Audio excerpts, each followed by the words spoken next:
I set the teacup down and stared at the screen. The message from my mother blinked again: do not call. Do not come. It is over between us. My fingers hesitated, then typed back a single word: understood.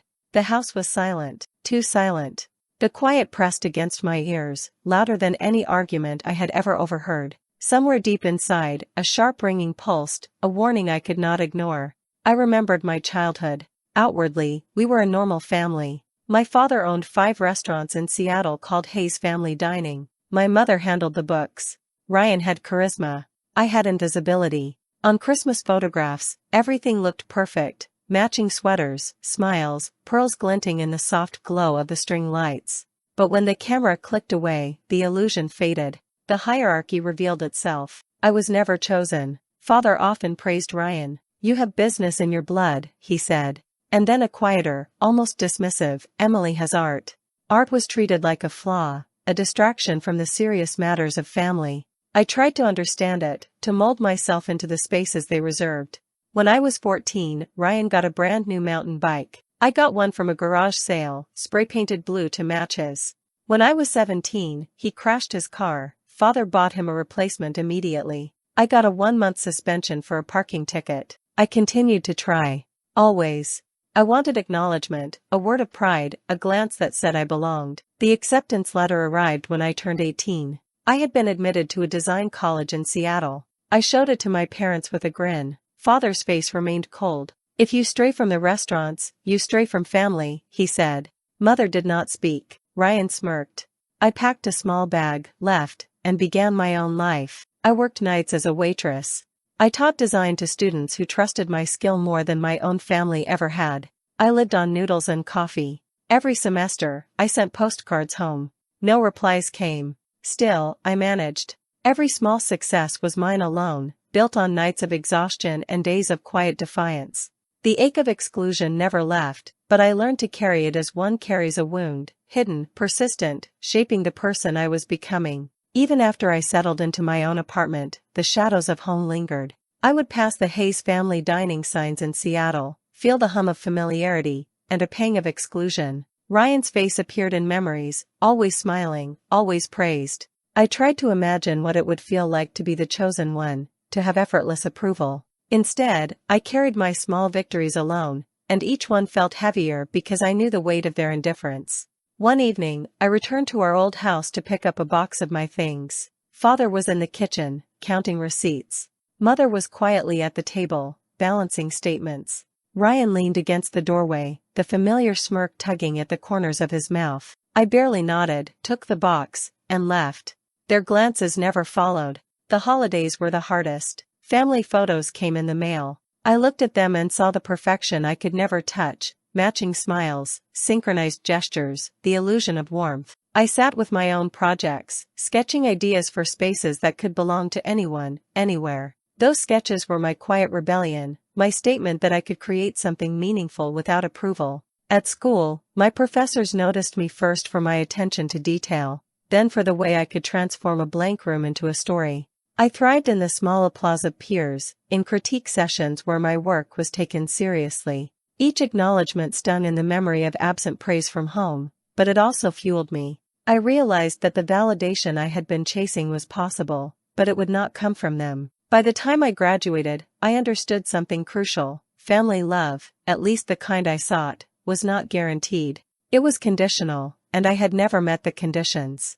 I had learned to accept absence, silence, and indifference, and to transform them into determination. Every postcard sent, every night shift worked, every class taught, these were the steps toward a life I could claim as mine. The house I grew up in remained, but I had left more than just its walls. I had left behind the constant weighing of my worth, the quiet tally of what I could never earn. And yet, even as I walked away from the familiar streets of my childhood, I carried a mixture of sadness and clarity. I was no longer invisible to myself. I had a skill, a purpose, and a direction. I was ready to step into a world that might not see me as family, but would see me as something else, capable, independent, and unwilling to shrink in the shadow of others. I returned to Seattle after graduation. I had my degree with honors. I rented a small apartment near downtown. The city felt familiar, yet distant. I opened my portfolio and studied it. Each project represented months of work. I started with small jobs, designing apartments, offices, and restaurants. Some resembled the Hayes family dining locations. Others were original. I met clients in cafes, shook hands, and sketched layouts at their tables. By the time I turned 34, I had regular clients. They trusted my judgment more than my own family ever had. I drew floor plans, chose materials, arranged furniture. I visited sites daily, measured walls, inspected lighting, approved finishes. My phone rang constantly. I answered every call. Every email was returned by evening. I built my reputation with precision and effort. Then my mother fell ill. I bought plane tickets immediately. I packed a bag and flew to her side. I paid for her hospital stay, the medication, private nurses, flights, and lodging. I coordinated appointments and tests. I called pharmacies, ordered medicines, confirmed deliveries. Expenses mounted. I never hesitated. The hospital staff recognized me. Doctors thanked me for my diligence. Months later, her condition improved. I stayed until the last treatment was completed. She sent a message, "Thank you for everything, dear. No more words." I read it over and over. Ryan called after that. He had an idea for a food truck. I listened. I transferred $30,000 to cover startup costs. 6 months later, the business failed. I sent another $20,000 to repair equipment at my father's restaurants. Ryan bragged about restructuring. Not once did he mention the money I sent. I told myself it was love. I justified my actions. I covered debts, I handled bills, I kept the family afloat. Slowly, I realized the truth. Family was not built on transactions. Respect was required. Something my family never offered me. I returned to my apartment after another day on site. My hands were stained with paint samples and fabric swatches. I spread invoices across the table. I reviewed each payment I had made for my family. I listed hospital bills, flights, equipment repairs. I noted every transfer I had sent Ryan for his failed ventures. The total made me pause. Thousands of dollars. All gone, without acknowledgement. I opened my laptop. I updated proposals for upcoming projects. I drafted layouts for a boutique cafe downtown. I chose the color palette, selected lighting, and contacted vendors. I sent emails, made calls, scheduled meetings. Each response required careful attention. Clients trusted me because I followed through, because I acted decisively. Ryan called again. I answered briefly. He complained about delays, mismanaged orders, and the need for new funds. I listened, then reminded him of the previous transfers. He laughed. I ended the call. I noted the transaction in my records and moved on. I went to a construction site the next morning. I checked measurements, inspected the quality of woodwork, and confirmed paint colors. Workers asked questions. I answered clearly. I corrected errors on the spot. I photographed completed sections for my portfolio. I moved to another site, measured an office space, tested lighting angles, and met the contractor for a schedule update. In the evenings, I graded student portfolios for my design class. I wrote notes, suggested improvements, and guided them through techniques I had learned. Each comment I made was precise. Every suggestion intended to push them further. I made time for them because I wanted to create, to nurture, and to witness progress, things I rarely received at home. At night, I prepared meals for myself, cleaned the apartment, and filed receipts. I sat with my journal, listing accomplishments and failures, planning the next week. I allowed myself a brief moment to think of family, then returned to my work. I understood clearly that my actions were not building loyalty or gratitude in them. They were maintaining an illusion of responsibility, while I bore the emotional and financial weight alone. I began to see a pattern. Love alone did not create connection. Effort without acknowledgement bred silence. Respect was absent. I worked longer, focused harder, and no longer sought approval from those who never offered it. Each design, each completed project, each student's success was proof I could rely on myself. My father called me that morning. The voice on the line was casual, almost inviting. "Dinner tonight. We need to talk about business." I paused before answering. I said yes. Part of me hoped they would finally listen. Part of me prepared for disappointment. I drove through familiar streets. My hands gripped the steering wheel. Each block passed, each stoplight a heartbeat. When I arrived, the house looked the same. The paint on the steps had faded. The doorbell echoed sharply in the quiet. I stepped inside. The smell of my mother's cooking filled the air. For a moment, I felt a strange warmth, a memory of Christmas dinners. I carried my portfolio under my arm. My mind rehearsed the lines I might say, the proposals I could present. On the staircase, I froze. My father's voice reached me from the living room. "Everything will go to Ryan. She will never be part of the legacy." I heard Ryan laugh. My mother remained silent. The words struck like a blow. The air felt thick. My chest tightened. I gripped the railing, my knuckles white. I walked further inside, trying to appear casual. The smell of the roast, the garlic, the bread she baked, so familiar, pulled at something buried.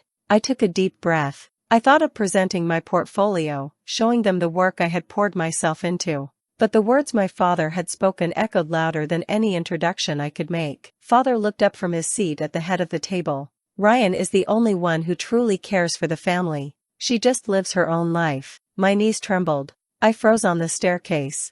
The heart in my chest pounded like a drum. I could barely hear the clatter of plates and silverware. Mother continued eating. She didn't look at me. She didn't speak. Ryan smirked, leaning back in his chair. His eyes met mine for a fraction of a second, and I turned away. I had come with the portfolio, with hope, with years of silent effort, but there was no acknowledgement, no word of pride, no hint that I belonged. I felt the weight of every ignored birthday, every postcard unanswered, every small sacrifice I had made.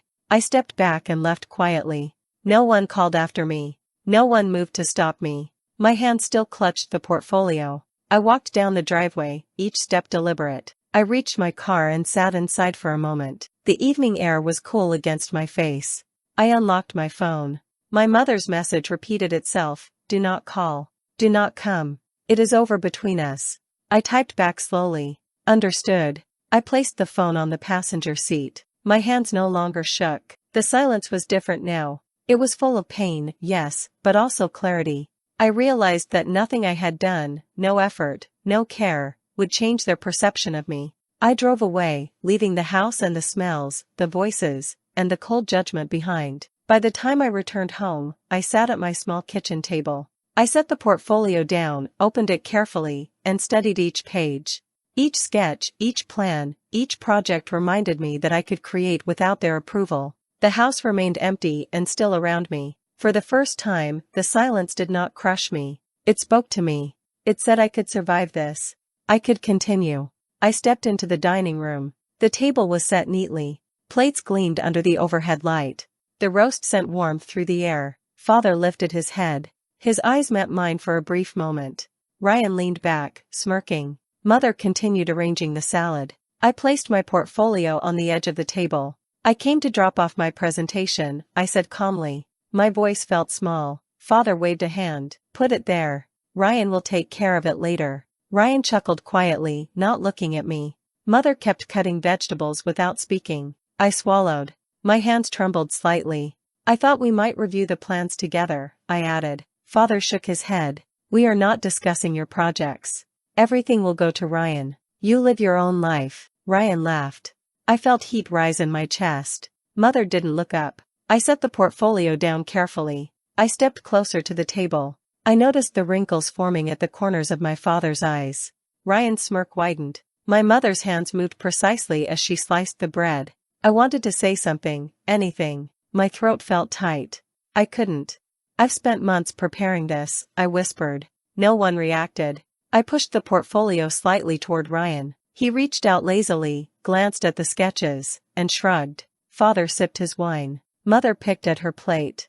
Silence pressed against me. I took a step back. "Is there nothing you want to say?" I asked, my voice steadier. Ryan chuckled again. "Nothing for you, Emily. Just live your life." Father nodded slightly. Mother lowered her gaze. My chest tightened further. I realized no words could change them. I turned and walked to the staircase. The sounds of the house felt distant. My heart pounded. I gripped the railing, then let go. Each step downward was deliberate. I reached the front door without looking back. Ryan called after me once. I did not answer. Mother made no move. Father continued eating. Outside, the evening air hit my face. I took a deep breath. My hands unclenched. I sat in my car. My mother's message appeared on the phone again. "Do not call. Do not come. It is over between us." I typed back deliberately, "Understood." I glanced at the portfolio on the passenger seat. I opened it, page by page. Each sketch, every note reminded me I could create without their approval. I traced lines with my finger, imagining spaces they would never understand. The silence around me no longer felt oppressive. It carried clarity. I started the engine. The city lights reflected off the windshield. I drove slowly, letting thoughts settle. The family dinner, the cold rejection, the laughter, the silence, all became part of the background. The portfolio rested beside me, a testament to my efforts. I realized I was leaving more than the house behind. I was leaving the weight of unacknowledged sacrifice, the endless expectation of approval I would never receive. When I returned home, I placed the portfolio on my desk. I sat down and opened my laptop to update the project. Each page I worked on felt lighter. Each adjustment reminded me of my autonomy. The house was quiet. The city hummed outside. For the first time, I allowed the silence to mean something different. It was not judgment. It was distance. Freedom. I stayed awake all night. The apartment was silent except for the hum of the heater. I spread bills and bank statements across the table. Medical invoices for my mother. Debts Ryan had accumulated. Restaurant expenses from my father's business. I read each line carefully. My hands shook slightly as I totaled the amounts. Thousands. Tens of thousands. All spent to keep them afloat. I realized something. Family had never offered me membership. I had been a provider, not a daughter. The truth settled heavily on my shoulders. I took a deep breath. I grabbed my phone. I started canceling automatic payments. One by one, I called banks, insurance companies, and service providers. Each cancellation felt like shedding weight I had carried too long. By morning, the last payment was halted. I leaned back in my chair. The room felt quieter, lighter. The portfolio on my desk caught my eye. I opened it. The rejected restaurant project lay neatly inside. Every sketch, every note, every layout carefully drawn. I examined the design again. I had believed in it then. I still did. I dialed the contact from the restaurant conference. I have a project I'd like to submit, I said. I described the design. I answered questions about cost, space, and concept. He listened carefully. After a short pause, he said, "We'll take it. The project is valued at $550,000. I exhaled slowly. Relief and pride surged together. This was the first step toward independence. Calls and messages arrived immediately after. Father called first. I did not answer. Ryan texted me about repairs, about unpaid bills, about new ideas. I ignored it. Mother sent a message, "Please reconsider. We need you." I stared at the screen, then locked the phone. None of them could dictate my actions anymore. I returned to work. I checked site schedules for 3 ongoing projects. I reviewed client emails. I made adjustments to the office layouts, confirmed furniture deliveries, and approved lighting installations. I called one client after another. Each voice on the line acknowledged my decisions. They respected my expertise. I felt a quiet satisfaction. By mid-afternoon, I reviewed a proposal for Pacific Restaurant Group. The contract required precision. I calculated budgets, planned timelines, coordinated with contractors. I instructed the design team, made corrections, and confirmed final drawings. The work consumed me. I did not dwell on calls from family. Each task reinforced my independence. Evening approached. The phone rang persistently. Ryan was at the front door. I saw him through the window. He waved, smiling as if charm could undo months of neglect. I stepped outside with 2 colleagues supporting me silently. Ryan tried to argue, to insist, to manipulate.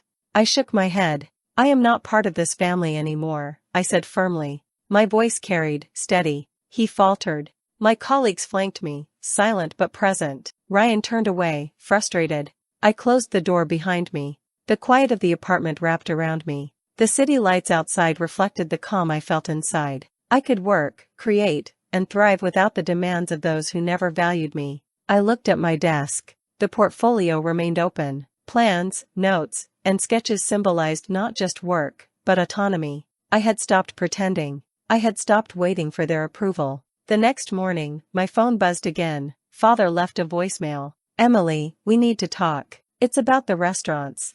I listened once, then deleted it. Ryan sent another series of messages. "Call me. You can't ignore family responsibilities." I ignored them all. Mother texted twice more. I read them, then set the phone aside. None of their words could reach me now. I returned to the design studio. 3 projects demanded my attention. I visited each site. I measured walls, inspected completed installations, approved furniture placement. Contractors asked questions. I answered them directly. I corrected errors on the spot. The team followed my guidance.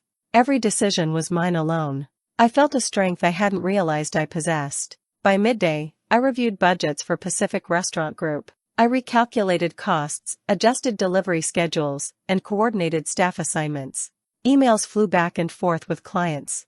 I responded to each query without hesitation. Every confirmation, every acknowledgement reinforced the sense that I no longer needed family validation to succeed. Around afternoon, I opened the rejected restaurant portfolio again. I made minor tweaks to layouts, refined lighting plans, and adjusted color schemes. I called the contact from the conference. "The final plans are ready," I said. He replied, "We are impressed. Let's proceed." I smiled, tension easing from my shoulders. $550,000 confirmed. Independence, finally tangible, solid. Late afternoon, the doorbell rang. Ryan stood outside. He looked surprised. "Emily, let's discuss this in person," he said. I stepped toward the door, flanked by 2 colleagues who had supported me since the first project.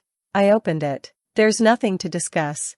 I'm not part of this family anymore," I said firmly. He tried to insist, waving his hands. "You can't just cut us off. We're family." I shook my head. "I am done pretending. I will not finance or fix your problems anymore." Father called from the driveway. He sounded irritated. "This is childish. Come back inside." I did not respond. Mother watched silently from the window. I closed the door. Ryan left after a few moments, frustrated, muttering under his breath. My colleague stayed quietly. I felt no guilt, only relief. I returned to the studio. I opened the project files for 3 ongoing contracts.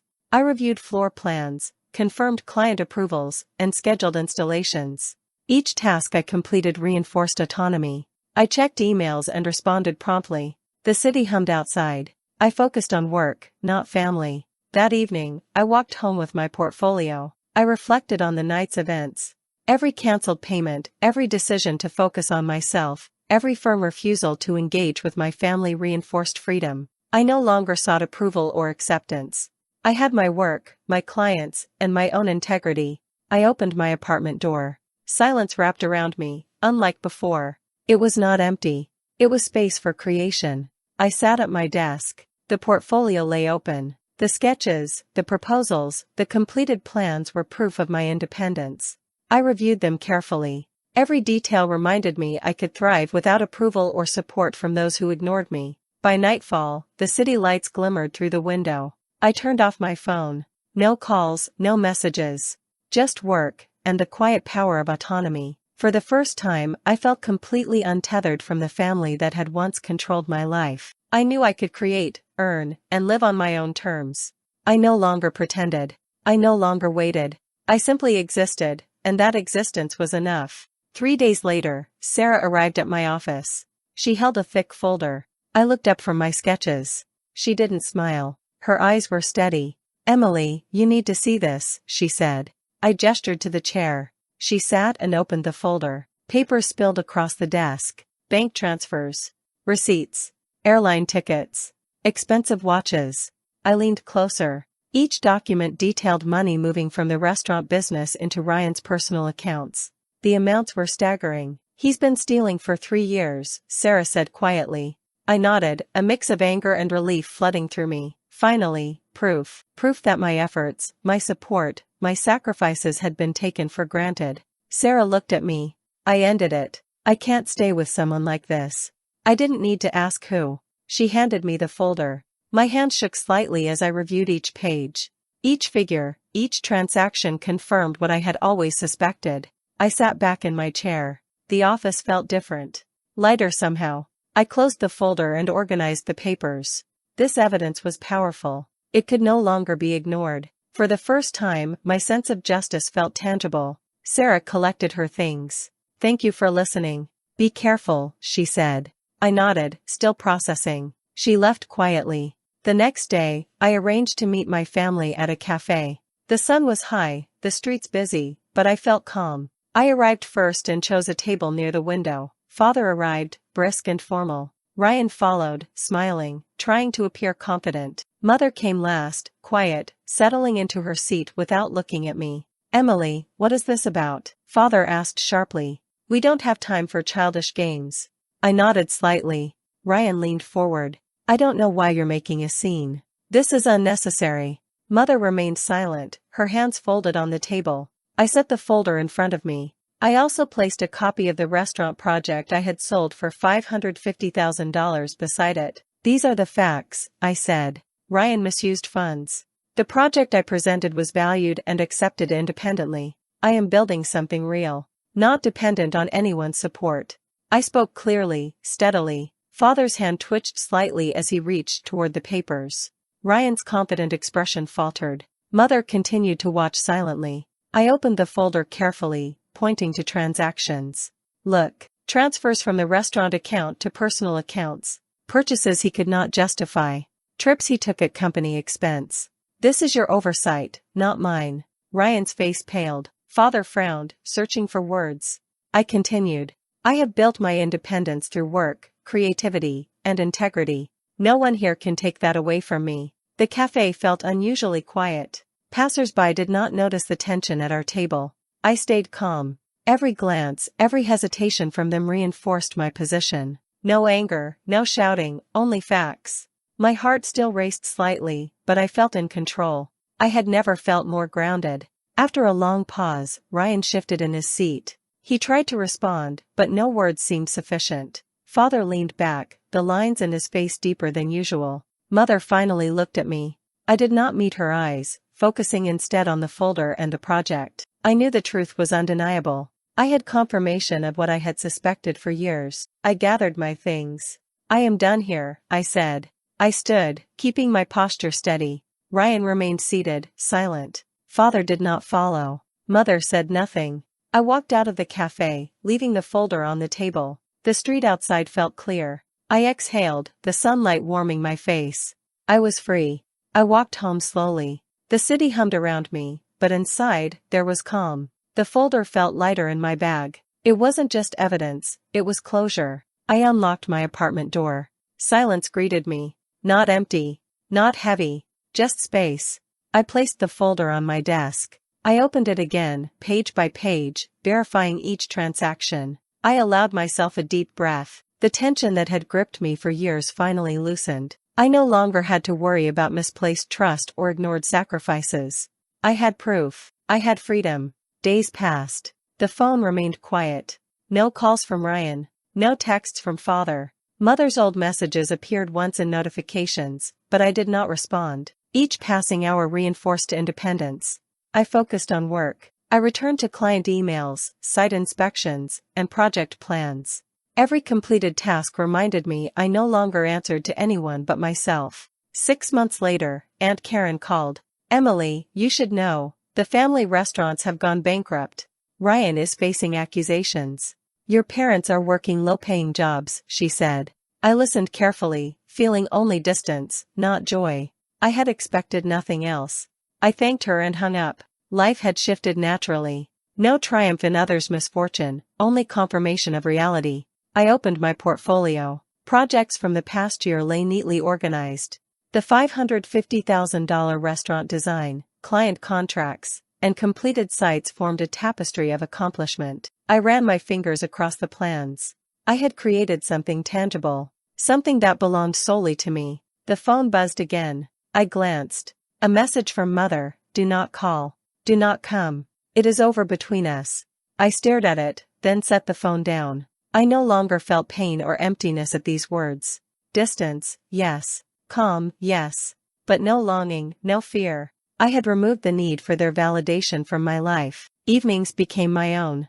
I worked on new designs, explored creative ideas, and organized meetings with clients who respected me. I cooked dinner without worry, took walks through the city streets, and allowed quiet reflection. The apartment was filled with the sounds I chose: music, typing, soft laughter with friends.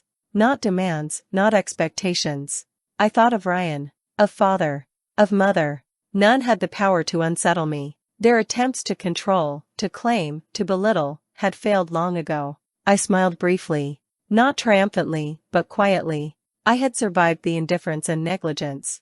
I had built myself a life rooted in effort, skill, and self-respect. The folder from Sarah remained on my desk. I could close it any time. I chose to leave it open for a few days, as a reminder, not of anger, not of betrayal, but of clarity, of the point when I realized I no longer needed anyone to recognize me to exist fully. I poured myself a cup of tea. I sat by the window, watching the city lights flicker. The room felt alive with my choices, my work, my freedom. I exhaled. No family obligation pressed on me. No unseen rules constrained me. I was present. I was independent. I was at peace.